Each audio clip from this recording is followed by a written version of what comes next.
Les tours anti-aériennes qui arrêtèrent l'armée rouge à Berlin restèrent intactes jusqu'à la fin de la Seconde Guerre mondiale. Hermann Göring avait promis qu'aucun avion ennemi ne survolerait le Troisième Reich jusqu'à ce que la RAF bombarde Berlin en août 1940, infligeant une défaite à la Luftwaffe. C'est alors que Hitler ordonna la construction des plus grandes et des plus colossales tours anti-aériennes d'Europe, conçues personnellement par lui-même et par l'architecte Friedrich Thams. Elles formaient un réseau de 8 géants de béton répartis entre Berlin, Hambourg et Vienne, équipés de canons lourds qui dominèrent le ciel dans toutes les directions et de murs capables de résister à tout type d'impact. Leurs obus avaient été conçus pour percer des bombardiers volant à 10 000 mètres d'altitude. À l'intérieur de ces forteresses survivaient plus de 30 000 civils, des hôpitaux et, derrière des murs blindés, reposait le buste de Néfertiti et les frises de l'autel de Pergame. L'artillerie la plus lourde de l'armée rouge tira contre leurs murs à courte distance et le béton résista à chaque impact. Aucun soldat soviétique ne parvint à y pénétrer par la force. Ce que vous allez voir est l'histoire des plus grandes forteresses anti-aériennes construites pendant la Seconde Guerre mondiale. La forteresse indestructible qui arrêta l'armée rouge à Berlin. À la fin du mois d'avril 1945, 2 fronts soviétiques refermaient un anneau d'acier sur le centre de Berlin.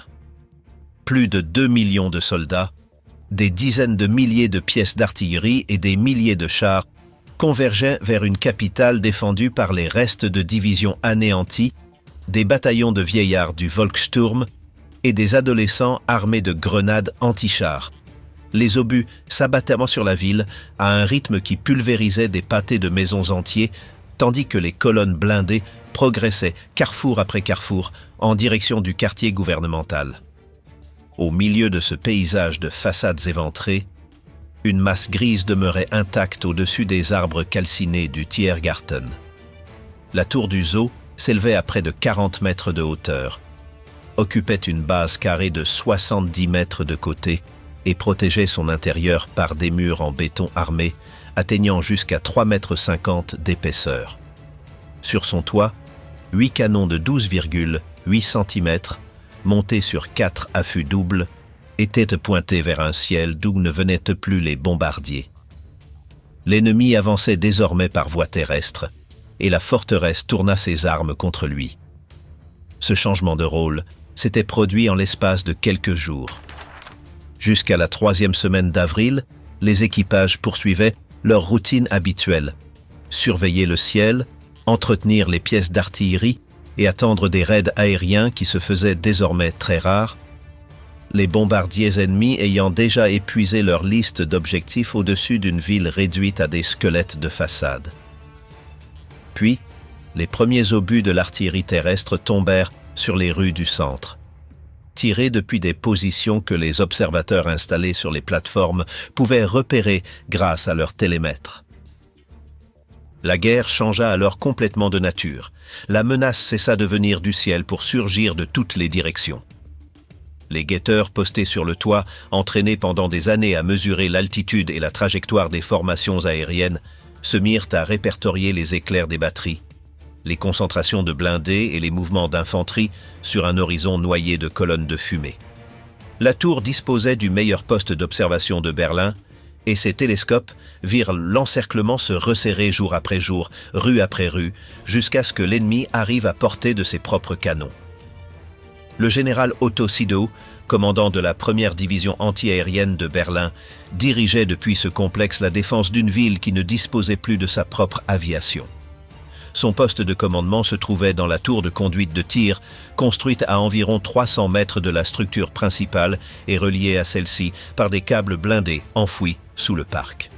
C'est de là qu'il donna un ordre qu'aucun manuel d'artillerie n'avait prévu: réduire au minimum l'angle d'élévation des pièces lourdes et les utiliser comme canons de campagne contre des objectifs terrestres. Les obus de 26 kg, conçus pour détruire des forteresses volantes à 10 000 mètres d'altitude, commencèrent à rechercher des blindés au niveau des rues. Un impact direct de ce calibre arrachait la tourelle d'un char moyen et la projetait dans les airs. Les équipages mêlaient des artilleurs expérimentés à de jeunes auxiliaires des jeunesses hitlériennes âgés de 15 et 16 ans qui chargeaient les munitions entre deux salves, tandis que les monte-charges électriques faisaient remonter les obus depuis les soutes à munitions blindées des étages inférieurs. Sur les plateformes intermédiaires, les canons automatiques de 20 et de 37 mm fauchaient l'infanterie qui tentait de s'approcher par les allées du parc. La forteresse du Tiergarten faisait en outre partie d'un triangle. À l'est, la tour de Friedrichshain couvrait les accès orientaux du centre-ville. Au nord, celle de Humboldthain battait les grandes avenues par lesquelles les colonnes soviétiques progressaient vers les quartiers centraux.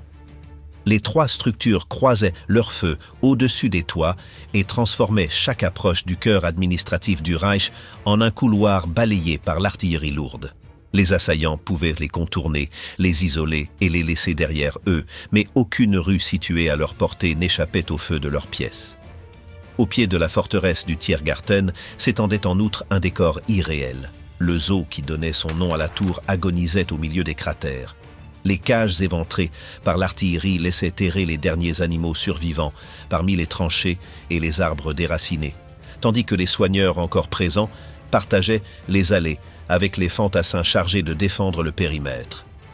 Les combats pour le parc se déroulèrent mètre par mètre entre des enclos désertés, des bassins asséchés et des pavillons incendiés, tandis que les salves tirées depuis le toit rugissaient au-dessus de cette arche dévastée. Les tours sœurs livraient simultanément leur propre bataille.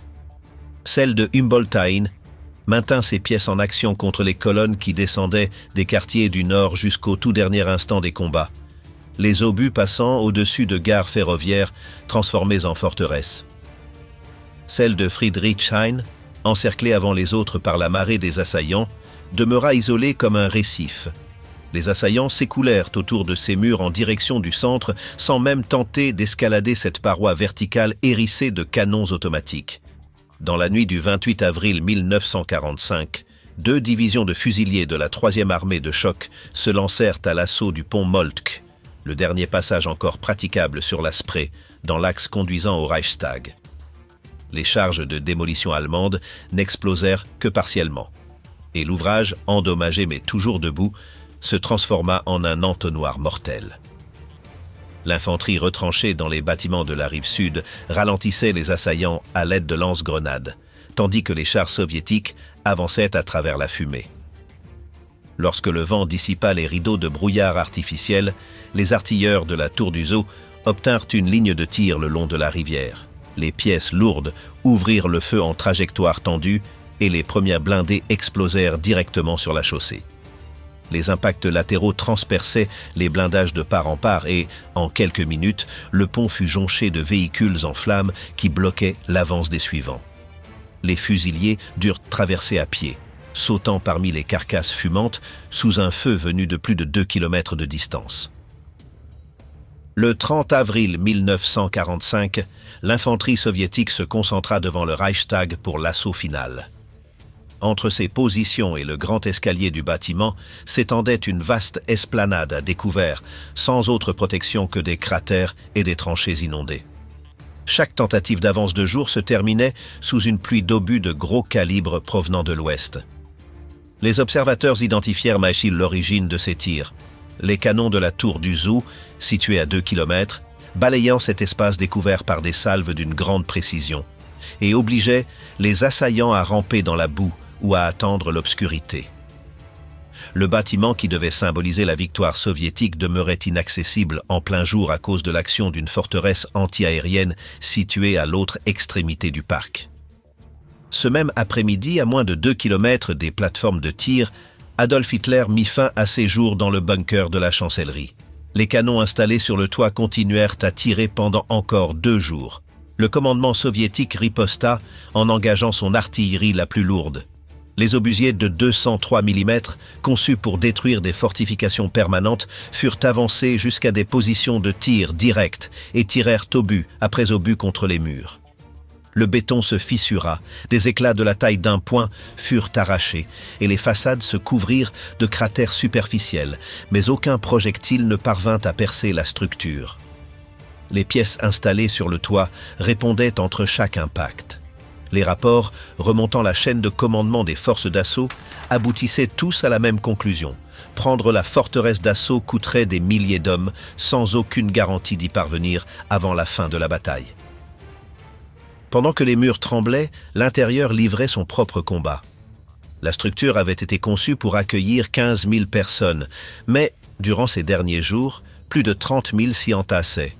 Les escaliers, les couloirs et les salles des machines étaient remplis de familles assises sur leurs valises, de personnes âgées adossées aux murs et de mères avec leurs enfants, qui n'avaient pas vu la lumière du jour depuis des semaines. L'eau était rationnée, l'air devenait étouffant, et la chaleur augmentait avec chaque heure passée dans cet enfermement. 3 étages au-dessus de cette foule, l'hôpital continuait de fonctionner. Les chirurgiens opéraient à la lumière des générateurs, tandis que tout le bâtiment vibrait sous les salves tirées depuis le toit, et les blessés des combats de rue arrivaient sur des civières improvisées par les portes blindées. Plus bas, dans des salles fermées et climatisées, les frises de l'hôtel de Pergame attendaient, soigneusement emballées, après y avoir été transférées pour survivre aux bombardements qui avaient ravagé les musées de la ville. La garnison elle-même menait un compte à rebours silencieux. Les soutes à munitions, prévues pour des nuits de défense anti-aérienne, se vidaient désormais au rythme ininterrompu des combats terrestres, et les officiers rationnaient les salves des pièces lourdes, réservant les obus aux cibles réellement importantes. Les soldats qui défendaient le périmètre extérieur se repliaient par étapes jusqu'au pied des murs, tandis que les tireurs postés dans les embrasures supérieures balayaient les avenues du parc par un feu de précision. Parmi les défenseurs se côtoyaient des artilleurs chevronnés, de jeunes auxiliaires des batteries anti-aériennes qui, 2 ans plus tôt, étaient encore sur les bancs de l'école, ainsi que des retardataires issus d'une douzaine d'unités disloquées, venus chercher dans la tour le dernier endroit de Berlin où les ordres avaient encore un sens. En haut, les équipages dormaient à tour de rôle, près des affûts, enveloppés dans des couvertures sur des plateformes jonchées de douilles. Durant ces derniers jours, la forteresse remplit également une fonction invisible. Dans ses étages supérieurs fonctionnait un émetteur radio réservé au haut commandement, et c'est par ces circuits que transitèrent certaines des dernières télécommunications entre le bunker de la chancellerie et le monde extérieur, tandis que le réseau des stations de radio de la capitale tombait l'une après l'autre sous les obus. Lorsque les haut-parleurs de la propagande se turbaient dans les rues, cette antenne protégée par plusieurs mètres de béton continua d'émettre des ordres, des rapports de situation et des appels au secours auxquels plus personne ne pouvait répondre. La tour réunissait ainsi, en un seul bloc de béton, l'artillerie, l'hôpital, l'abri et la dernière voie du régime. Au cours de la nuit du 1er au 2 mai 1945, une partie de la garnison tenta de s'échapper de l'encerclement. Des groupes de soldats, d'auxiliaires et de civils quittèrent la protection des murs et se lancèrent vers l'ouest à travers les ruines de Charlottenbourg, à la recherche des ponts menant vers la périphérie. Les colonnes progressèrent entre des bâtiments en flammes, mêlés au reste d'autres unités qui fuyaient le centre-ville et furent anéanties les unes après les autres au carrefour et au point de passage sur les cours d'eau. La plupart des fugitifs furent faits prisonniers avant l'aube. Le général qui avait dirigé le tir des pièces lourdes fut finalement capturé à quelques kilomètres seulement de la forteresse que l'ennemi n'avait jamais réussi à prendre. Le dénouement ne vint pas des armes. Le 2 mai 1945, le général Helmut Weidling, commandant de la défense de Berlin, capitula avec l'ensemble de la garnison de la ville et l'ordre parvint jusqu'à une tour qui demeurait intacte, toujours armée et dont les soutes contenaient encore des munitions. Les officiers soviétiques, qui avaient renoncé à un assaut frontal, négocièrent la reddition devant les portes blindées. La garnison déposa les armes et les civils sortirent en colonne interminable sous les yeux de soldats qui pénétraient pour la première fois dans une forteresse qu'ils n'avaient jamais réussi à forcer. Aucun ennemi n'avait posé le pied sur ces plateformes pendant toute la durée des combats. La plus grande bataille urbaine de la guerre s'acheva avec ce colosse toujours invaincu, debout, dominant le centre d'une ville vaincue. Ce géant de béton était né d'une humiliation. Une nuit du mois d'août 1940, une poignée de bombardiers britanniques atteignit le cœur de la capitale du Reich et réduisit en quelques heures à néant la promesse selon laquelle aucun avion ennemi ne survolerait Berlin. La réponse fut un ordre lancé dans la colère qui donna le coup d'envoi au plus vaste programme de fortifications urbaines du XXe siècle. La nuit qui humilia Hitler. À l'été 1940, le Troisième Reich se trouvait au sommet de sa puissance. La France avait capitulé en juin, la Wehrmacht défilait sur les Champs-Élysées et la Luftwaffe lançait chaque jour des vagues de bombardements contre les ports et les aérodromes britanniques afin de préparer l'invasion des îles britanniques. Hermann Göring, commandant en chef de l'armée de l'air allemande, avait proclamé devant des auditoires entiers une promesse que la propagande répétait sans relâche. Aucun avion ennemi ne survolerait jamais le territoire du Reich. À Berlin, la guerre semblait n'être qu'un spectacle lointain. Les cinémas faisaient salle comble, les théâtres poursuivaient leur saison. Et les actualités cinématographiques célébraient des victoires remportées à 1000 km de là.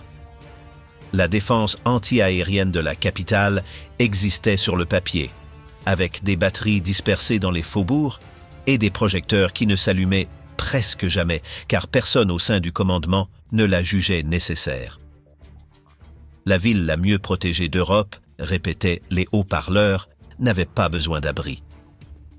Dans la nuit du 24 août 1940, une formation de bombardiers allemands qui cherchaient des raffineries et des dépôts dans l'estuaire de la Tamise s'écarta de sa route et largua sa charge sur des quartiers résidentiels du centre de Londres. Cette erreur de navigation changea le cours de la guerre aérienne. Winston Churchill interpréta ces bombardements comme une attaque délibérée contre la population civile et ordonna une riposte immédiate contre la capitale ennemie.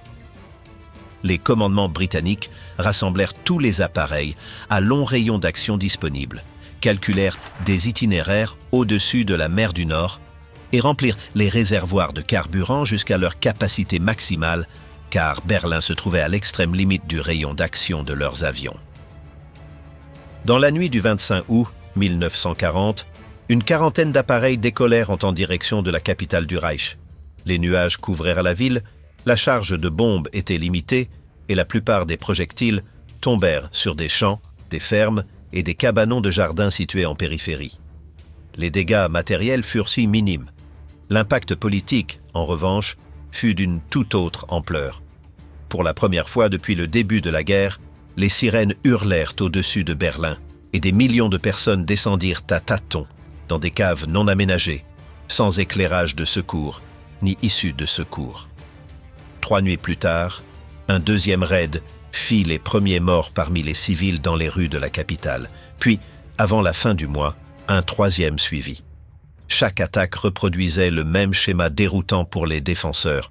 Des dégâts matériels modestes, une précision limitée, et pourtant une ville entière paralysée pendant des heures, avec l'effondrement de la production des équipes de nuit, les transports à l'arrêt et des millions de personnes privées de sommeil. Les planificateurs britanniques furent les premiers à comprendre cette logique. La valeur du bombardement de Berlin se mesurait à l'effet corrosif des sirènes sur le cœur politique du Reich, bien davantage qu'au nombre d'usines détruites. La promesse du maréchal se trouva démentie aux yeux du pays tout entier. Et sur les marchés de la ville commença à circuler une plaisanterie mordante sur le nouveau nom que Göring devrait adopter après son échec. Les raids du mois d'août révélèrent également une faiblesse qui touchait l'ensemble du pays. Le Reich avait préparé une guerre courte et offensive, et ces villes ne disposaient pas d'abris dignes de ce nom. La population se réfugiait dans des caves à charbon étayées par des poutres, sans système de ventilation, sans issue de secours alternative et sans véritable résistance à un impact direct. À l'automne, le régime lança un programme d'urgence destiné à doter les grandes villes allemandes de bunkers, une campagne de construction civile qui permit d'ériger, en quelques années, des milliers d'abris de surface et souterrains à travers tout le territoire. Les tours anti-aériennes naquirent comme les navires amiraux de cette flotte de béton. Là où un bunker de quartier protégeait quelques centaines de personnes, Chaque forteresse en protégerait des milliers et de plus riposterait au feu ennemi. Cette combinaison d'un bouclier et d'une épée réunis dans un seul bâtiment faisait des tours anti-aériennes une réalisation sans équivalent dans aucun autre pays. Hitler réagit sur deux fronts. Au début du mois de septembre 1940, au Palais des Sports de Berlin, il prononça l'un des discours les plus virulents de sa carrière et promit de rayer les villes britanniques de la carte si les attaques se poursuivaient. La Luftwaffe reçut l'ordre d'abandonner sa campagne contre les aérodromes pour concentrer ses efforts sur Londres, un changement de stratégie qui offrit à l'aviation de chasse britannique le répit dont elle avait besoin pour se reconstituer. Parallèlement, le dictateur donna un second ordre dont les actualités cinématographiques ne dirent rien. Berlin devait devenir invulnérable depuis les airs, et la solution irait bien au-delà de la simple multiplication des batteries antiaériennes dans les faubourgs. Il fallait construire des forteresses d'une ampleur qu'aucune ville au monde n'avait jamais connue.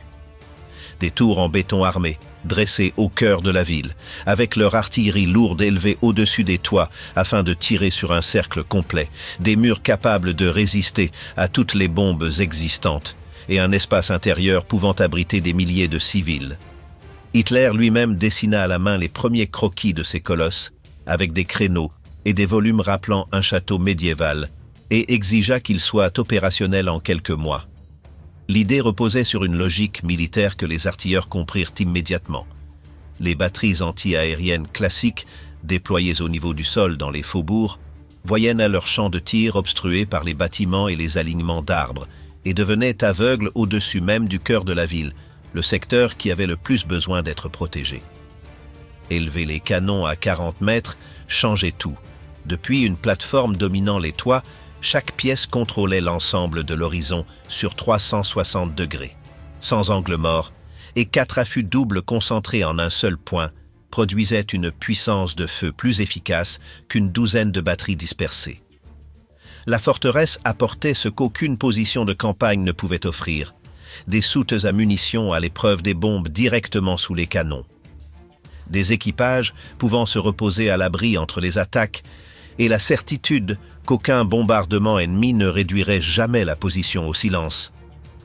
Ce concept transformait la défense anti-aérienne, jusque-là fragile et dispersée, en 3 points d'appui indestructibles.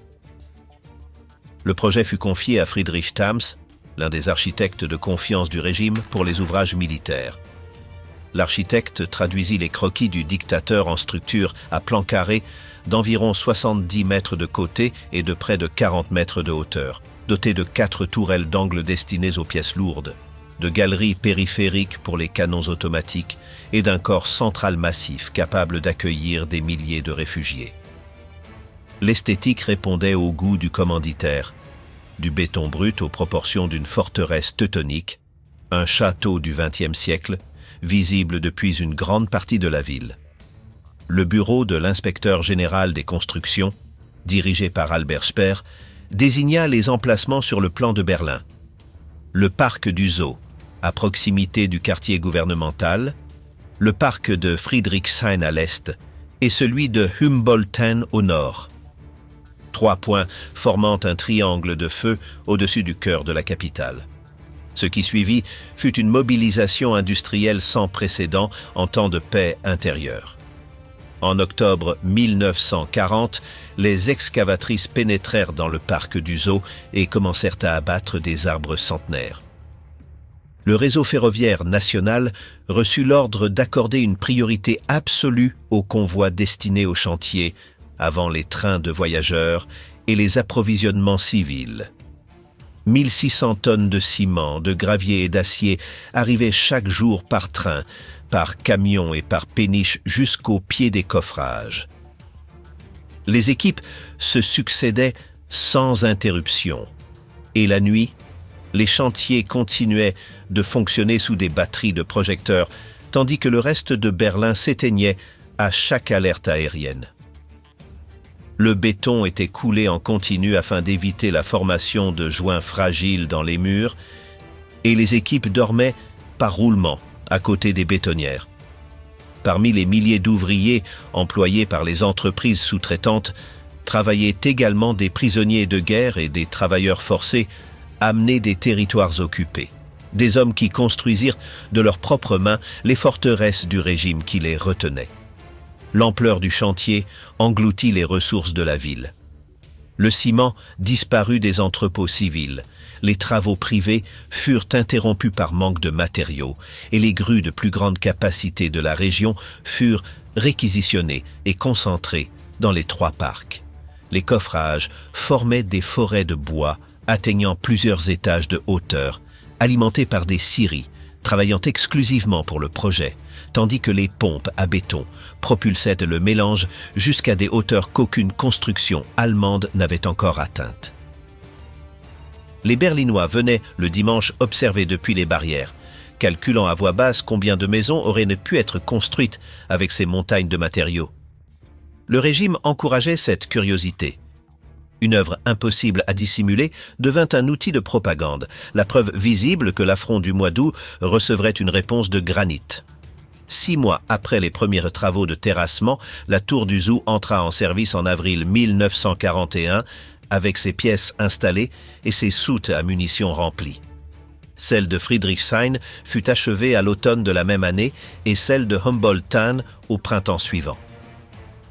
Berlin passa ainsi d'une ville sans défense à une ville couronnée par 3 châteaux de béton en moins de 2 ans. Le régime les exhiba comme une preuve de puissance. Elles apparaissaient à l'arrière-plan des actualités cinématographiques, dominaient la silhouette des parcs et rappelaient à chaque Berlinois que l'État avait répondu à l'affront britannique par des montagnes artificielles. Les habitants des quartiers voisins avaient vu ces masses de grandir semaine après semaine, étage après étage, jusqu'à leur cacher le soleil de l'après-midi. La mise en service eut sa propre liturgie.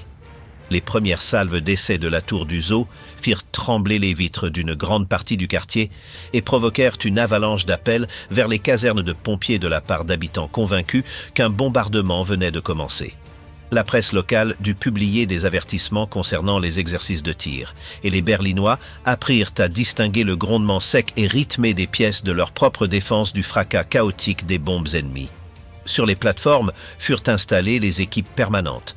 Les soutes à munitions reçurent leur première livraison d'obus et les projecteurs des toits effectuèrent des essais de balayage nocturne qui transformaient le ciel de la capitale en un théâtre de colonnes de lumière. Berlin s'habitua à vivre sous ses châteaux. Mais le béton n'était que la moitié de l'arme. La véritable révolution se cachait dans la tour plus petite qui accompagnait chaque forteresse, une structure rectangulaire hérissée d'antennes et de coupoles rétractables, construite à quelques centaines de mètres de la tour principale. À l'intérieur, une machine de calcul transformait le ciel nocturne en une grille, dont aucun bombardier ne pouvait se dissimuler. L'arme secrète qui fit trembler l'aviation alliée au-dessus de Berlin. Chaque forteresse anti-aérienne était en réalité composée de 2 bâtiments qui fonctionnaient comme un seul organisme. La tour de combat, cette masse carrée qui dominait le paysage, concentrait la puissance de feu, les pièces lourdes dans les tourelles des angles et les canons automatiques dans les galeries intermédiaires. La tour de commandement, plus basse et de plan rectangulaire, d'environ 50 mètres de long sur un peu plus de 20 mètres de large, s'élevait à plusieurs centaines de mètres de distance et abritait les yeux et le cerveau du système. Les 2 structures étaient interreliées par des faisceaux de câbles blindés profondément enfouis, de manière à ce que ni les bombes ni les incendies ne puissent interrompre la communication électrique entre elles. Une tour voyait et calculait, l'autre exécutait. Cette division du travail, conçue pour que les vibrations des tirs ne perturbent pas les instruments de mesure, transforma chaque paire en la batterie anti-aérienne la plus avancée du monde. Le cœur de la tour de commandement était un appareil qui semblait sorti d'une autre époque, le Würzburg Riese, le géant de Würzburg, un radar doté d'une parabole de plus de 7 mètres de diamètre, capable de localiser des formations de bombardiers à plus de 60 km de distance et de suivre un appareil précis avec une marge d'erreur de quelques dizaines de mètres. L'antenne tournait sur le toit de la tour, installée sur une plateforme qui pouvait être rétractée sous un dôme de béton et d'acier lorsque les bombes tombaient à proximité, comme un escargot qui dissimule ses yeux. À côté du radar travaillaient des télémètres optiques à grande base, Des équipements d'écoute et des tables de calcul où opérateurs et assistants transformèrent les échos de l'écran en données, cap, altitude, vitesse et dérive du vent. Ces données alimentaient les calculateurs de tir, des machines électromécaniques qui résolvaient en quelques secondes le problème qui avait tourmenté tous les artilleurs antiaériens de l'histoire. Où se trouvera l'avion lorsque l'obus l'atteindra? L'intérieur de la tour de commandement, pendant une attaque, ressemblait à la salle des machines d'un navire en plein combat. Sous une lumière rouge de campagne, les opératrices portant des casques transformaient en marques de crayon gras les voies qui arrivaient des postes d'observation et sur les tables de tracé, toute la bataille se convertissait en géométrie. Des flèches avançant sur le plan de la ville, des altitudes inscrites à côté de chaque formation, des secteurs attribués à chaque batterie du dispositif défensif. Les officiers de tir choisissaient leurs cibles comme des joueurs devant un tableau, donnant la priorité aux formations qui se dirigeaient vers les quartiers vitaux. Et les ordres descendaient par les standards téléphoniques vers des dizaines de positions réparties dans toute la ville. Car les paires de tours fonctionnaient également comme la colonne vertébrale de toute la défense de Berlin. Leurs radars transmettaient des données aux batteries conventionnelles des faubourgs, et leur salle de commandement coordonnait le feu d'un anneau composé de centaines de canons qui encerclaient la capitale.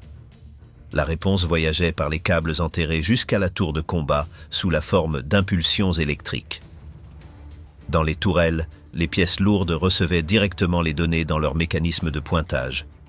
Les canons tournaient et s'élevaient en suivant les aiguilles des indicateurs, et les fusées des projectiles étaient réglées automatiquement pour exploser à l'altitude exacte calculée par les prédicteurs. Les servants ne visaient plus un avion qu'ils distinguaient à peine, ils obéissaient à une machine qui avait tout mesuré. Lorsque l'officier de tir fermait le circuit, les 8 tubes des 4 affûts doubles tiraient simultanément et 8 projectiles explosaient au même moment dans un même volume du ciel, formant une boîte mortelle d'éclats de plusieurs dizaines de mètres de côté à 10 000 mètres au-dessus de la ville. Tout bombardier pris à l'intérieur de cette zone était frappé de toutes parts au même instant. Les affûts pouvaient répéter une salve toutes les quelques secondes et à pleine cadence, une seule tour envoyait dans le ciel des tonnes d'acier par minute. Maintenir un tel rythme exigeait une logistique digne d'une usine. Les dépôts de munitions des étages inférieurs stockaient des milliers de projectiles dans des rayonnages blindés, et pendant les attaques, les monte-charges électriques fonctionnaient sans interruption, alimentés par des chaînes humaines qui transportaient les munitions depuis les ascenseurs jusqu'aux affûts. Chaque nuit de raids massifs vidait des trains entiers de projectiles que les convois remplaçaient les jours suivants par les embranchements ferroviaires qui menaient jusqu'au dépôt. Le matériel lui-même souffrait comme un être vivant. Les tubes des canons, soumis à des pressions extrêmes à chaque tir, s'usaient intérieurement après quelques milliers de salves et perdaient en précision. Les forteresses remplaçaient donc périodiquement leurs canons, comme un prédateur change ses dents, à l'aide de grues qui hissaient les nouveaux tubes jusqu'aux plateformes. Et derrière tout cela battait une arithmétique implacable que les officiers connaissaient bien. La défense calculait des milliers de tirs lourds pour chaque bombardier abattu, un océan d'acier et de poudre contre chaque appareil qui s'écrasait enveloppé de flammes. Autour des pièces lourdes travaillait une véritable fourmilière humaine. Les artilleurs vétérans manipulaient les culasses et assuraient le chargement. Mais une grande partie des postes étaient occupés par des garçons de 15 et 16 ans, des lycéens mobilisés comme auxiliaires de l'armée de l'air, qui le matin assistaient aux cours avec leurs livres sous le bras, et qui, la nuit, montaient sur les plateformes pour servir les instruments de mesure et les monte-charges de munitions. De jeunes femmes des services auxiliaires s'occupèrent des tables de calcul et des standards téléphoniques de la tour de commandement. Dans les galeries intermédiaires, les servants des canons automatiques quadruples attendaient les appareils volants à basse altitude. Leurs armes de 20 mm crachaient des rafales lumineuses contre tout intrus qui descendait en dessous de la portée utile des grandes pièces. Une nuit d'attaque suivait toujours la même partition. Les postes d'écoute avancés et les chaînes de radars côtiers détectaient les vagues de bombardiers au-dessus de la mer, et les tours recevaient l'alerte plus d'une demi-heure à l'avance. Les sirènes mettaient en mouvement la ville souterraine, tandis que, au sommet des forteresses, les housses étaient retirées des tubes et que les monte-charges commençaient à acheminer les projectiles depuis les dépôts de munitions.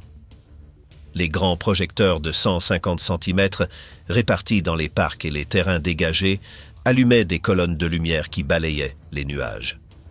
Lorsque le géant de Würzburg accrochait un écho, l'un des faisceaux principaux clouait le bombardier contre le ciel noir, d'autres projecteurs venaient s'ajouter pour former un cône lumineux et l'appareil pris au piège à son sommet volait soudain à l'intérieur d'une lampe.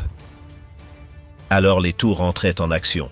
Les explosions faisaient trembler les vitres de quartiers entiers. Les gueules des canons illuminaient les toits comme des éclairs et le ciel au-dessus de Berlin se remplissait d'éclats orangés à 10 000 mètres d'altitude. Au-dessus des toits tombait ensuite l'acier. Les fragments des propres obus anti-aériens crépitaient sur les tuiles et les trottoirs.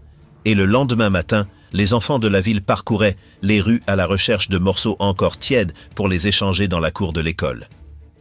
Pour les équipages pris dans le cône de lumière, ces secondes étaient les plus longues de la guerre.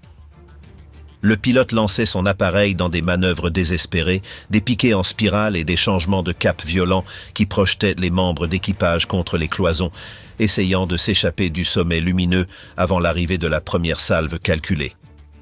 Certains y parvenaient et replongeaient dans l'obscurité, avec le fuselage criblé d'impacts. D'autres voyaient le ciel exploser autour d'eux, en 8 points simultanés, et les observateurs au sol suivaient alors la chute d'une flamme qui tournoyait sur elle-même pendant plusieurs minutes avant de s'éteindre au contact du sol, quelque part dans les environs de la ville, tandis que les servants des plateformes criaient la confirmation de l'appareil abattu. À partir de la deuxième année de l'offensive nocturne, un autre acteur entra en scène, des escadrilles de chasseurs monomoteurs qui se lançaient de nuit au-dessus de la capitale elle-même, traquant les bombardiers à la lumière des incendies et des projecteurs. Pour éviter d'abattre les leurs, les tours reçurent des zones de tir réglementées, avec des altitudes maximales en dessous desquelles les pièces lourdes ne devaient pas ouvrir le feu pendant que les chasseurs opéraient, et le ciel de Berlin fut alors divisé en couches, les chasseurs dans les altitudes moyennes, les forteresses d'acier au-dessus, et entre les deux les bombardiers, pris entre deux morts. Les effets sur l'ennemi furent immédiats et durables.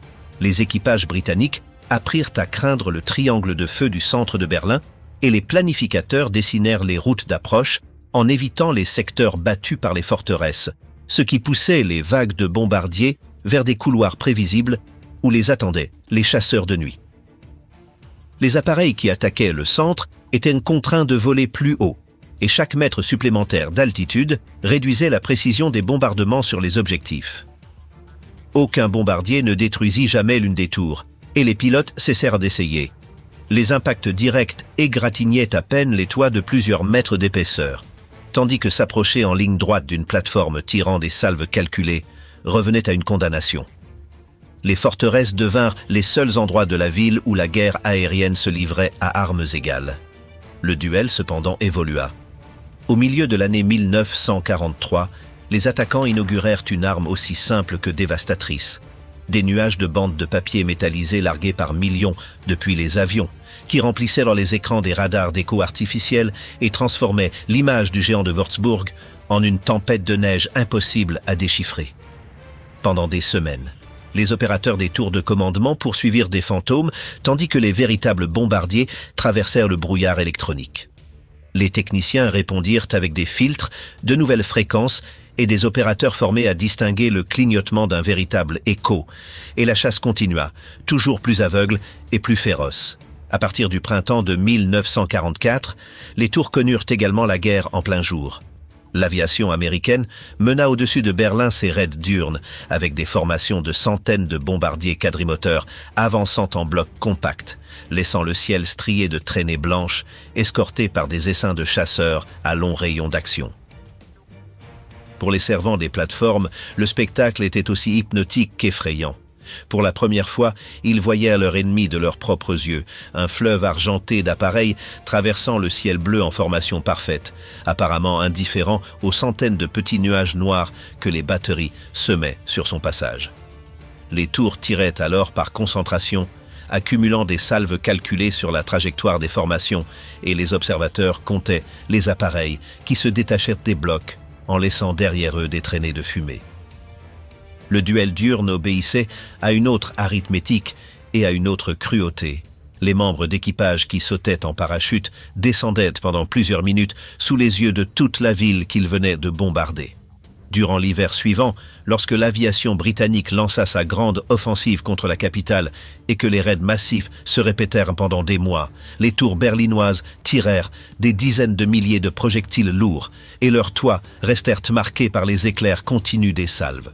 Berlin brûla quartier après quartier, mais le prix de chaque incursion au-dessus du centre se paya en bombardiers abattus et les forteresses restèrent intactes au milieu de l'incendie.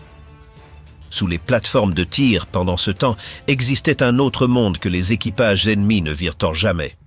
Chaque salve qui faisait trembler la structure résonnait au-dessus des têtes de milliers de personnes entassées dans les étages inférieurs. Derrière les murs de 3,5 mètres d'épaisseur, il n'y avait pas seulement des canons et des dépôts de munitions. Il y avait une ville entière. La ville souterraine. À l'intérieur d'une tour anti-aérienne est le trésor de Nefertiti. Pour les Berlinois des années centrales de la guerre, la tour la plus proche devint un mot qui signifiait la vie. Lorsque les sirènes annonçaient un raid aérien, des dizaines de milliers de personnes quittaient les immeubles selon un rituel appris. La petite valise préparée près de la porte, les documents cousus dans la doublure du manteau, les enfants emmitouflés à moitié vêtus. Les colonnes humaines convergeaient vers les parcs depuis toutes les rues du quartier, et devant les portes blindées se formaient des files que les surveillants de la défense civile organisaient en criant, tandis que le ciel commençait à gronder. À l'intérieur attendèrent des escaliers larges comme des avenues, conçus pour absorber des flots de personnes en quelques minutes, et un règlement strict répartissait les nouveaux arrivants entre les étages et les salles numérotées. Les habitués avaient leurs coins acquis par habitude. L'espace près d'une colonne, le banc à proximité d'une grille d'aération, l'angle où une famille entière dormait assise sur ses bagages. Lorsque les portes d'acier se refermaient et que la première détonation des canons installés sur la plateforme supérieure parcourait la structure de haut en bas, des milliers d'inconnus serrés dans la pénombre respiraient le même air filtré et comptaient les salves pour deviner la distance du danger. Cette foule survivait grâce à une infrastructure conçue pour résister à un siège. Sous les fondations, des puits creusés à grande profondeur garantissaient leur propre approvisionnement en eau potable, même si le réseau de la ville venait à être détruit. Des salles des machines équipées de générateurs diesel produisaient une électricité indépendante des centrales urbaines, et les réservoirs de carburant permettaient plusieurs semaines de fonctionnement autonome. L'air pénétrait à travers des batteries de filtres et était insufflé à l'intérieur avec une pression légèrement supérieure à celle de l'extérieur, de sorte qu'aucun courant contaminé ne puisse s'infiltrer par des fissures ou des impacts. Si des gaz toxiques venaient à envelopper le bâtiment, le souffle interne lui-même les maintiendrait à l'extérieur. Des cuisines de campagne, des latrines, des infirmeries à chaque étage et des réserves de vivres complétaient l'équipement d'une structure conçue pour fonctionner comme un navire de béton ancré au milieu de la ville, capable de naviguer pendant des semaines entières sans jamais toucher un port. La géographie intérieure suivait un ordre vertical strict. Les niveaux inférieurs et intermédiaires appartenaient aux civils, avec leurs salles de couchette et leurs couloirs numérotés. Plus haut s'enchaînaient les domaines de la garnison, dortoirs des soldats, dépôts de munitions blindées et salles des monte-charges qui acheminaient les projectiles jusqu'aux plateformes. Et entre ces deux mondes, dans la tour du zoo, existaient 2 étages qui transformaient cet abri en un bâtiment unique en Europe. L'un abritait l'hôpital, avec des dizaines de lits, des salles d'opération équipées avec le meilleur matériel disponible, et un personnel qui travaillait à l'abri de toute bombe imaginable. Les chirurgiens opéraient, tandis que l'ensemble de la structure vibrait sous les salves. Les infirmières apprirent à changer les pansements au rythme des explosions, et durant les nuits les plus longues, Les brancards transportant les blessés des quartiers incendiés s'alignaient dans les couloirs en attendant leur tour. Dans ces salles naquirent également des centaines d'enfants. Des mères, dont le travail commençait en pleine alerte, accouchaient à 10 mètres sous les canons, et certaines créatures passèrent leur première nuit de vie bercées par le feu anti-aérien. La coexistence dans cette ville comprimée était régie par des règles dignes d'un navire de guerre. Les surveillants des étages imposaient le silence dans les salles de repos, interdisaient de fumer à tous les niveaux et organisaient les rotations dans les latrines et aux robinets d'eau rationnés. Les cuisines distribuèrent de la soupe chaude et un ersatz de café lors de tours interminables, et les mères réchauffèrent les biberons sur des réchauds communautaires sous des ampoules protégées par des grilles. On dormait par couche, les personnes âgées et les enfants dans les couchettes, les adultes assis sur des bancs alignés, les derniers arrivés debout contre les murs, appuyés sur des inconnus. Lors des pires nuits, quand les étages étaient remplis au double de leur capacité, l'air des filtres devenait juste suffisant et pesant, et les surveillants ouvraient les sas intérieurs afin de répartir la respiration de la tour entre tous ses habitants. L'autre étage spécial restait fermé aux réfugiés et gardé jour et nuit. Derrière ces portes, dans des salles sèches et climatisées, attendait une partie irremplaçable de la mémoire de l'humanité. Les musées de Berlin y avaient transféré leurs pièces majeures pour les sauver des bombes. Le buste de Néfertiti reposait emballé parmi les collections égyptiennes. Les frises monumentales de l'autel de Pergame étaient alignées contre les murs dans des caisses numérotées, et des armoires blindées conservaient le cabinet de monnaie de l'ancien royaume de Prusse, aux côtés de sculptures, de tapisseries et d'objets d'orfèvrerie rassemblés pendant 2 siècles. Les conservateurs visitaient les salles entre 2 alertes pour mesurer l'humidité et vérifier les emballages, tandis qu'au-dessus de leur tête, l'artillerie livrait son duel nocturne. Certains de ces gardiens firent de la tour leur vie entière, des employés de musée qui dormaient sur des lits de camp à côté des caisses de leur collection, qui connaissaient chaque pièce par son numéro d'inventaire et qui, pendant les raids, parcouraient les salles avec des lampes torches pour vérifier que les vibrations des salves n'avaient pas déplacé un emballage de son emplacement. Il protégeait 3000 handards à 10 mètres sous 8 canons en plein combat, et il traitait pas les deux avec la même simplicité qu'un gardien parcourant son domaine. Dans la tour de Friedrichshain, des centaines de toiles de maîtres italiens, flamands et allemands étaient suspendus ou attendaient empilés dans des conditions similaires. Durant le dernier hiver de la guerre, alors que les armées ennemies se rapprochaient sur les 2 fronts, une partie de ces trésors quitta les tours dans des convois en direction des mines de sel de l'ouest du pays. Une autre partie, trop volumineuse ou reléguée dans les listes de priorité, resta entre les murs en attendant la fin. La reine égyptienne voyagea vers l'ouest.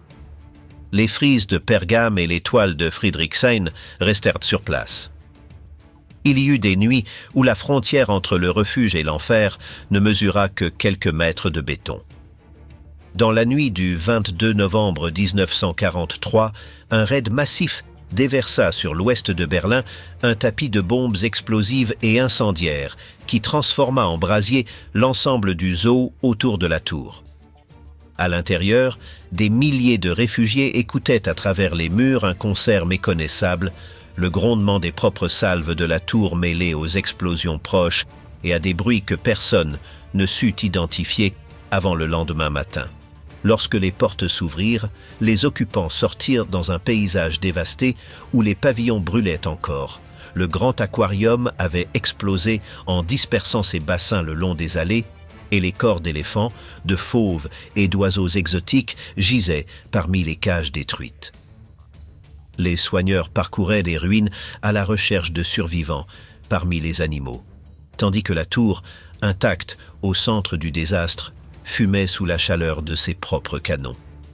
Aucune image ne résuma mieux cette période de la guerre, le bâtiment le plus sûr d'Allemagne dressé au milieu d'un monde en flammes. Ce que ces masses de béton pouvaient représenter pour une ville fut démontré loin de Berlin, dans l'estuaire de l'Elbe. En juillet 1943, l'aviation alliée lança sur Hambourg une série de raids consécutifs que l'histoire allait retenir sous un nom biblique Et dans la nuit du 27 au 28 juillet, la combinaison des bombes explosives et incendiaires, de la chaleur extrême et de l'air sec déclencha un phénomène nouveau. Une tempête de feu.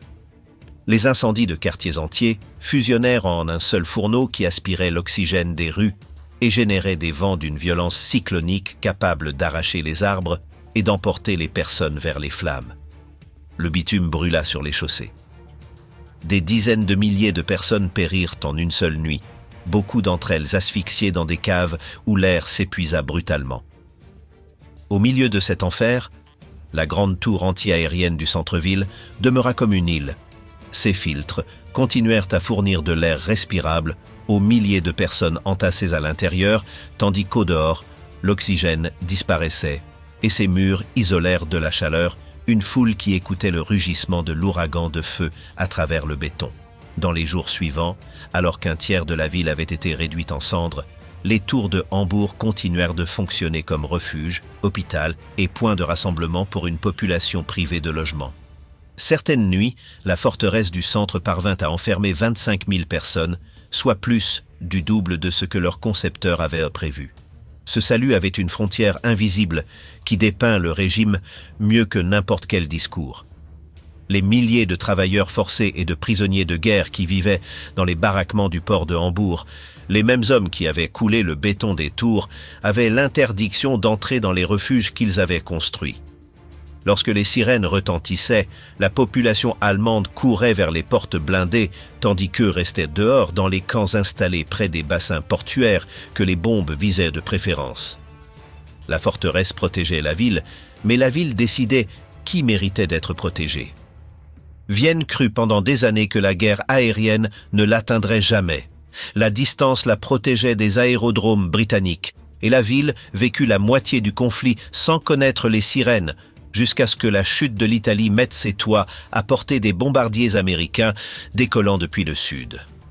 À partir de 1944, les formations diurnes franchirent les Alpes avec une régularité croissante, et les tours récemment achevées du triangle viennois entrèrent en action face à une population qui découvrait soudain ce que Berlin et Hambourg subissaient depuis des années.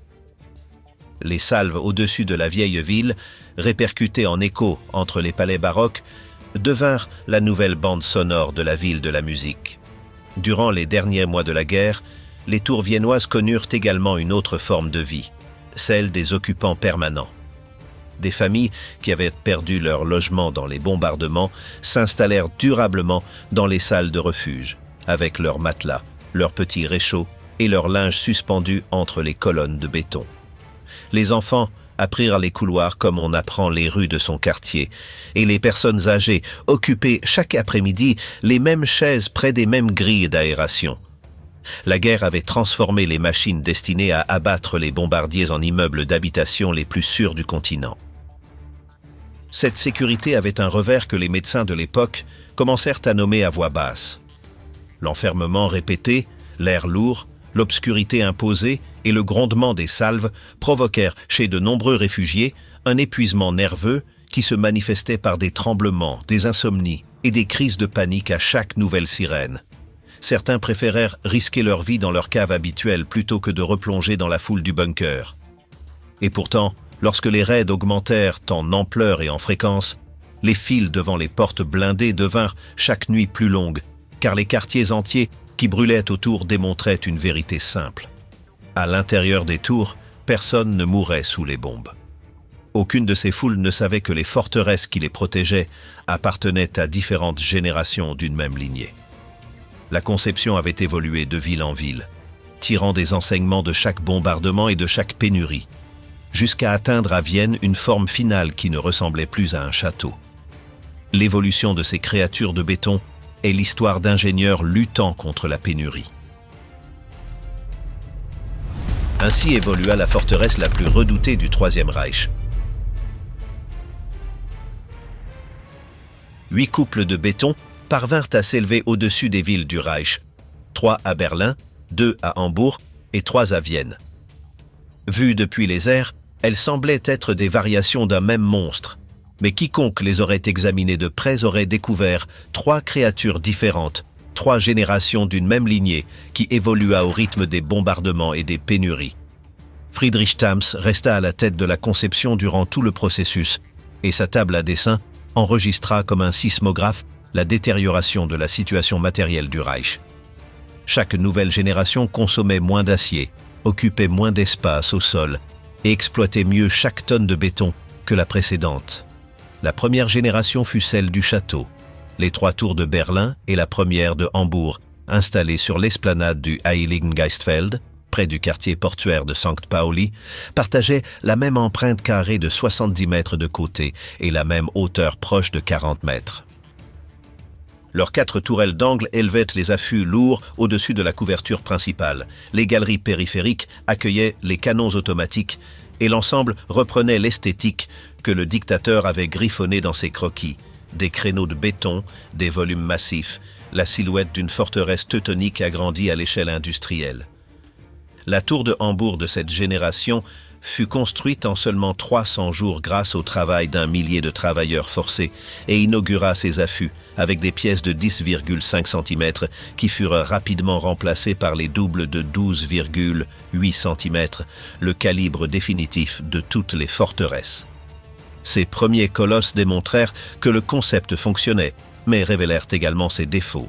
L'immense plateforme carrée obligeait à répartir les munitions sur de longues distances, et chaque tour engloutissait des quantités d'acier de blindage que l'industrie de guerre ne pouvait déjà plus se permettre de fournir.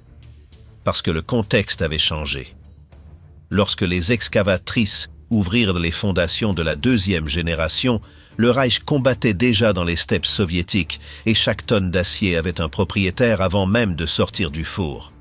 Le ministère de l'Armement rationnait les barres d'armature entre les sous-marins, les chars et les fortifications, et les ingénieurs reçurent un ordre aussi simple que brutal, la même protection, avec moins de matériaux.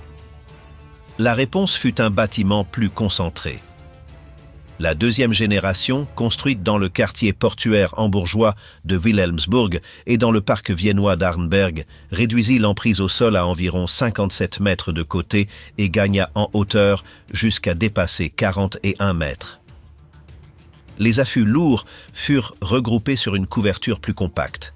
Les trajets des munitions furent raccourcis et chaque mètre cube de béton commença à remplir une double fonction structurelle.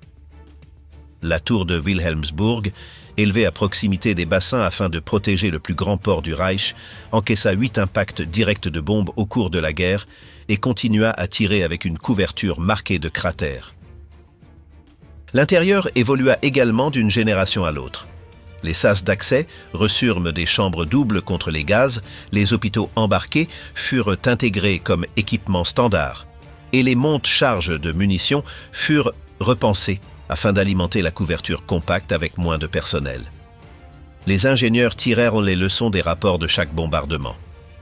Ils renforcèrent les cadres des embrasures, là où le béton avait montré des fissures, améliorèrent les ancrages des affûts que les vibrations desserraient, et multiplièrent les sorties de secours après avoir observé le comportement des foules en situation de panique. Chaque nouvelle tour était construite en sachant ce que ses grandes sœurs avaient déjà subi. Vienne entra dans le programme par décision personnelle du dictateur. L'ancienne capitale impériale, avec son anneau de palais baroque et sa cathédrale gothique, devait recevoir le même bouclier que Berlin, et les planificateurs dessinèrent sur le plan un triangle presque parfait de 3 couples de tours autour du centre historique. L'une près de la caserne du Stift, une autre dans le parc d'Esterházy et la 3e dans les jardins baroques de Laugarten. Le triangle fut tracé avec une telle précision géométrique que son centre tombait sur le cœur même de la vieille ville, à proximité de la cathédrale Saint-Étienne, de sorte que les 3 couples puissent couvrir la ville historique avec des champs de tir se chevauchant depuis toutes les directions. La tour du Stift grandit à l'intérieur de la cour d'une caserne du XVIIIe siècle, coincée entre des ailes historiques qui laissaient à peine de la place aux grues, et les travaux de Laugarten à bâtir des allées de châtaigniers plantées par les empereurs. La ville des Vals vit s'élever au milieu de ses jardins les volumes de béton les plus étrangers à son paysage, et le régime promit de les réconcilier avec l'histoire grâce à un projet prévu pour l'après-victoire. Les tours seraient revêtues de marbre et transformées en monuments aux morts de la force aérienne, avec les noms des disparus gravés sur des plaques fixées à leurs murs. Les colosses gris étaient, dans l'esprit de leurs créateurs, des monuments inachevés, attendant leur enveloppe de pierres nobles. C'est dans ces travaux viennois que l'évolution atteignit sa forme finale. La troisième génération abandonna l'angle droit. Les ingénieurs avaient étudié le comportement du béton sous les impacts et arrivèrent à une conclusion qui changea la silhouette du projet. Une surface courbe n'offre à l'onde de choc aucun plan sur lequel elle puisse décharger toute son énergie. Le nouveau design adopta un corps cylindrique d'environ 43 mètres de diamètre, facetté en 16 côtés, de manière à ce que toute explosion glisse latéralement le long de la surface au lieu de la frapper de plein fouet. La tour s'éleva également à la verticale jusqu'à 54 mètres, la plus grande hauteur de toute la lignée, avec les affûts lourds couronnant le cylindre comme les pétales d'une fleur d'acier. Sous la plateforme de tir, un anneau de béton en saillie débordait du fût comme une visière continue. Le nid d'hirondelle, une galerie projetée vers l'extérieur qui protégeait les niveaux inférieurs des impacts rasants et des ricochets, et depuis laquelle les canons légers pouvaient battre les environs immédiats. Les tours du Stift, d'Esterházy et de Logarten reprirent cette formule, et le couple de Logarten, achevé au début de l'année 1945 au milieu des jardins baroques, clôtura la série. Ce fut la dernière forteresse anti-aérienne achevée par le Reich, alors que les fronts s'effondraient déjà et que les pièces destinées à la couronner arrivaient au compte-gouttes depuis des usines bombardées. Cette lignée de colosses eut également son prix, et ce fut un prix de guerre. Chaque forteresse engloutissait des dizaines de milliers de mètres cubes de béton et des milliers de tonnes d'acier de blindage, une quantité de matériaux suffisante pour construire des quartiers entiers de logements ou pour protéger des colonnes complètes de chars de combat. La défense anti-aérienne du territoire absorbait en outre une part croissante des munitions, des canons et du personnel de la force aérienne. Des centaines de milliers d'hommes, de jeunes recrues et d'auxiliaires servaient dans des batteries dirigées vers leur propre ciel, tandis que les fronts extérieurs réclamaient chaque fusil disponible. Les tours étaient l'expression la plus monumentale d'un changement profond. Le Reich, qui était né pour l'offensive, consacrait désormais des montagnes de ressources à se protéger, et chaque tonne de béton coulée dans les parcs de ses capitales mesurait en silence à quel point la guerre avait changé depuis les défilés de l'été de la victoire. Sur les tables à dessin restèrent les descendants qui ne virent jamais le jour.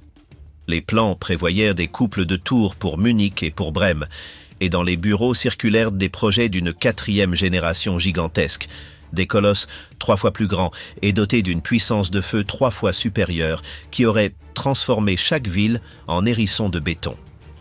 Le dictateur caressait également l'idée de tours monumentales flanquant les avenues de la future capitale mondiale qu'il prévoyait d'édifier à Berlin, des forteresses transformées en portes cérémonielles de granit.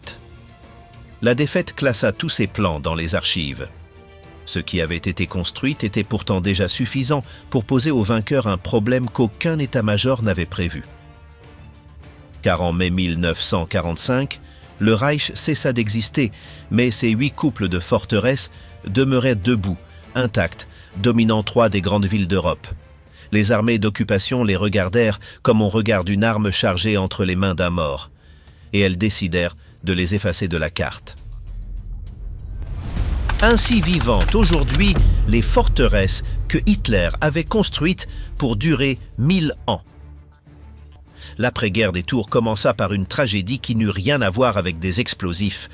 Dans les jours de chaos qui suivirent la capitulation de Berlin, alors que la ville était livrée au pillage, à la faim et au désordre des armées victorieuses, la tour de Friedrichshain resta ouverte et sans surveillance. Dans ces étages de stockage étaient encore entassées les œuvres qui n'avaient pas été envoyées dans les convois vers les mines de l'Ouest. Des centaines de tableaux des collections nationales, ainsi que des sculptures et des pièces que les musées berlinois avaient confiées au béton. En mai, un incendie parcourut les salles de dépôt. Quelques jours plus tard, un second feu détruisit ce que le premier avait épargné. Les flammes dévorèrent des œuvres de Caravage, de Rubens et de dizaines de maîtres anciens. Des centaines de peintures que l'humanité connaissait à travers des catalogues et des photographies en noir et blanc et que personne ne reverrait jamais. Le bâtiment qui avait protégé ces trésors de toutes les bombes de la guerre les perdit pendant la paix, au cours de 2 nuits sans sirène. C'est l'une des plus grandes pertes artistiques de l'histoire, et les causes exactes de ces 2 incendies restèrent ensevelies dans le désordre de ces semaines-là. La dernière trace certaine demeure les colonnes de fumée que les habitants virent s'échapper des embrasures. Les trésors de la tour du Zoo suivirent des chemins séparés par la géographie de la défaite. Les brigades soviétiques spécialisées dans le butin artistique vidèrent méthodiquement les salles blindées dans les semaines qui suivirent la chute de la ville et les reliefs du grand hôtel hellénistique voyagèrent dans des trains vers l'Est où ils resteraient de plus d'une décennie avant de revenir à Berlin comme geste politique entre alliés socialistes. Le buste de Néfertiti, évacué à temps vers les mines de l'Ouest, apparut devant les yeux des soldats américains qui ouvrirent les galeries de sel et sa garde passa du côté occidental du continent qui commençait à se diviser en 2. Les œuvres qu'une tour avait maintenues ensemble pendant 4 années de bombardement finirent réparties entre les musées de 2 mondes opposés, pièces d'un même trésor séparées par un rideau de fer. Une fois le partage de la ville en secteurs réglés, les vainqueurs furent confrontés au problème de ces masses de béton. Les accords d'occupation imposaient de démilitariser l'Allemagne jusqu'à ses fondations. Et rares étaient les structures qui incarnaient autant le militarisme du régime déchu que ces châteaux anti-aériens plantés au milieu des parcs. L'ordre fut catégorique. Les démolir. Les sapeurs qui en reçurent la mission découvrirent rapidement qu'une chose était de faire sauter un pont, et qu'une autre, bien différente, était d'effacer un bâtiment conçu pour résister à tous les explosifs connus. Le secteur britannique de Berlin comprenait le Tiergarten, et avec lui, le couple de tours du Zoo. Les ingénieurs commencèrent par la plus petite des 2. En juillet 1947, la tour de commandement, celle qui avait abrité le géant de Würzburg et les tables de calcul, tomba sous une charge de plusieurs tonnes d'explosifs soigneusement placés dans ses entrailles. Encouragés par ce premier succès, les sapeurs attaquèrent ensuite la tour de combat, la forteresse qui avait défié l'artillerie soviétique. Ils percèrent les murs, installèrent les charges, évacuèrent le périmètre et firent exploser l'ensemble. Lorsque la poussière retomba, la tour était toujours debout, fissurée et provocante, avec ses tourelles décapitées mais son corps intact. La scène laissa une empreinte profonde dans la ville occupée. Des milliers de Berlinois avaient observé la détonation depuis les zones de sécurité, et voir les vainqueurs échouer face à une œuvre allemande alimenta pendant des semaines une fierté amère qui circulait de bouche en bouche sur les marchés de la faim. Il fallut préparer une 2e explosion avec bien plus de tonnes d'explosifs et plusieurs semaines supplémentaires de forage pour que le colosse finisse par s'effondrer sur lui-même. Même alors, la montagne de décombres qui en résulta mit des années à disparaître. Les équipes de déblaiement burent du béton armé jusqu'au milieu de la décennie suivante, et le terrain mit une génération entière à être réintégré au zoo.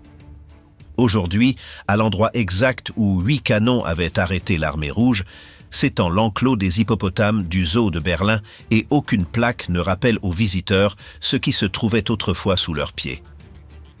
Avec les 2 autres couples berlinois, la dynamite n'obtint que des victoires partielles.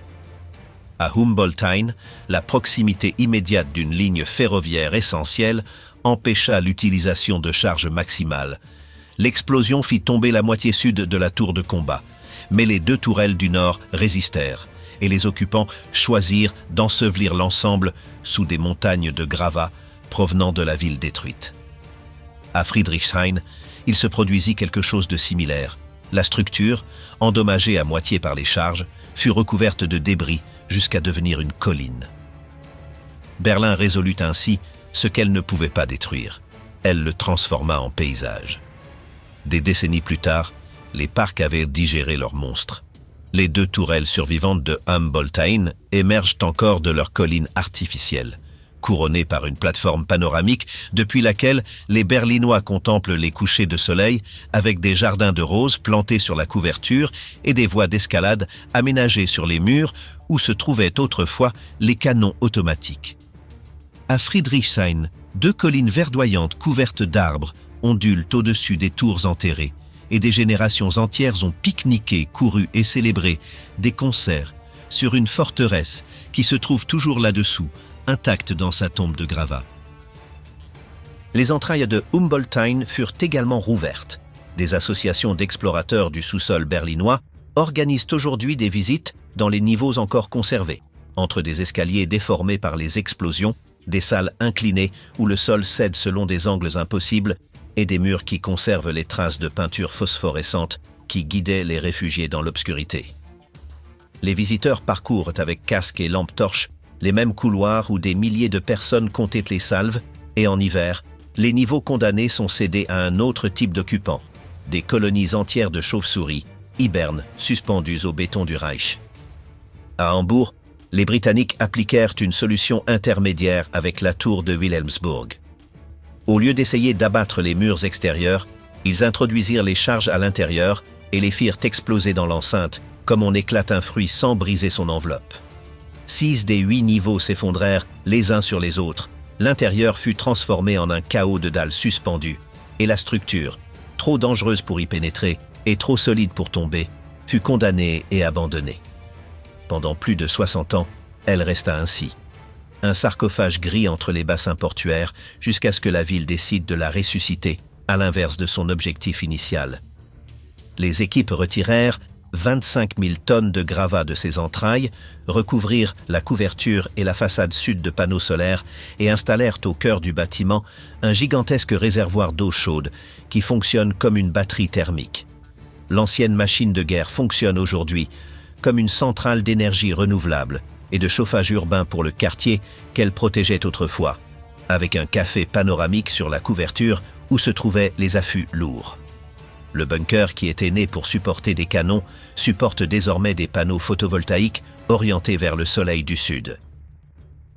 Sa sœur aînée du Heiligengeistfeld connut un destin encore plus étrange. La démolition fut écartée dès le début. Les immeubles d'habitation de St. Pauli étaient trop proches et faire tomber la tour aurait signifié raser le quartier qui devait bénéficier de sa disparition. La masse de béton resta debout et la ville la remplit de vie par couches successives. Elle abrita des familles sans logement pendant les années de famine, accueillit ensuite des studios de radio et de télévision au début de la diffusion allemande, puis finit transformée en une ruche d'entreprises créatives, de salles de musique et de clubs nocturnes qui firent vibrer de leurs basses les murs conçus pour amortir les bombes. Ces dernières années, la transformation s'acheva vers le haut. Au-dessus de la couverture fut construite une montagne verte de jardins en terrasse, avec des centaines d'arbres et d'arbustes plantés sur le béton, un chemin public qui monte en spirale le long de la façade et un hôtel intégré au sommet. Les habitants montent aujourd'hui en promenade jusqu'à la cime de l'ancienne forteresse, entourée de végétation, et contemplent depuis les hauteurs le port que les canons de la couverture avaient autrefois défendu. Sur l'esplanade à ses pieds, la fête foraine de la ville installe chaque saison ses attractions, et les grandes roues tournent là où s'alignaient autrefois les files d'attente lors des alertes aériennes. L'histoire de la musique garde envers ce colosse une dette singulière. C'est sur cette même esplanade, à l'ombre du béton, qu'une jeune photographe hambourgeoise immortalisa pour la première fois 4 musiciens inconnus venus de Liverpool, lors de leur première représentation dans les clubs du quartier, dans les images fondatrices du groupe qui allait changer la culture du siècle. Vienne cohabita avec ses 6 tours d'une autre manière, elle n'en a démoli aucune. Le cylindre du parc d'Esterházy abrite depuis des décennies l'un des aquariums les plus singuliers d'Europe, la Maison de la Mer, où des requins et des tortues marines nagent dans des bassins installés entre des murs d'1,50 m de béton. Une serre tropicale occupe les anciennes galeries de tir et une voie d'escalade grimpe le long de la façade extérieure que les canons légers avaient autrefois défendue. La tour jumelle de la caserne du Stift reste 8 décennies plus tard une installation militaire de l'armée autrichienne, le seul membre de cette lignée à n'avoir jamais cessé de porter l'uniforme. Dans le parc d'Arenberg, la tour de combat conserve dans ses salles fraîches et stables les collections d'un musée des arts appliqués, un dépôt consacré au design et à l'art contemporain, où les conservateurs apprécient le même contrôle climatique naturel qui protégeait autrefois les munitions. Et dans les jardins baroques de Logarten, le couple de la troisième génération s'élève vide entre les parterres et les allées de châtaigniers. La tour de combat porte une couronne de fissures depuis que, peu après la guerre, les munitions abandonnées dans ses étages supérieurs brûlèrent et firent éclater une partie de la couverture depuis l'intérieur. Des milliers d'oiseaux nichent aujourd'hui dans ces embrasures et les faucons chassent les pigeons autour du nid d'hirondelles de béton. Les projets visant à leur donner une nouvelle fonction se sont succédés pendant des décennies, depuis des archives et des centres de données jusqu'à des musées verticaux. Et tous se sont heurtés au même couple d'obstacles qui avaient déjà défié les sapeurs de l'après-guerre. Des murs qui rendent toute rénovation financièrement absurde et un statut de monument protégé qui préserve légalement ce que le béton protégeait déjà dans les faits. Aucun revêtement de marbre ne vint jamais des carrières. Chaque matin, les coureurs de Logarten suivent leur parcours autour du cylindre gris, tandis que les jardiniers arrosent les parterres baroques à son ombre. À Hambourg, les premiers visiteurs de la journée montent par le sentier en spirale vers les jardins du sommet. Et à Berlin, les hippopotames plongent dans leurs bassins au-dessus des fondations broyées de la forteresse du zoo. Les enfants qui escaladent les murs de Humboldthain cherchent leur prise entre les éclats laissés par la mitraille soviétique, 80 ans après que les dernières salves eurent illuminé la couverture. Le Reich qui les éleva dura 12 ans. Ces tours approchent désormais du siècle d'existence.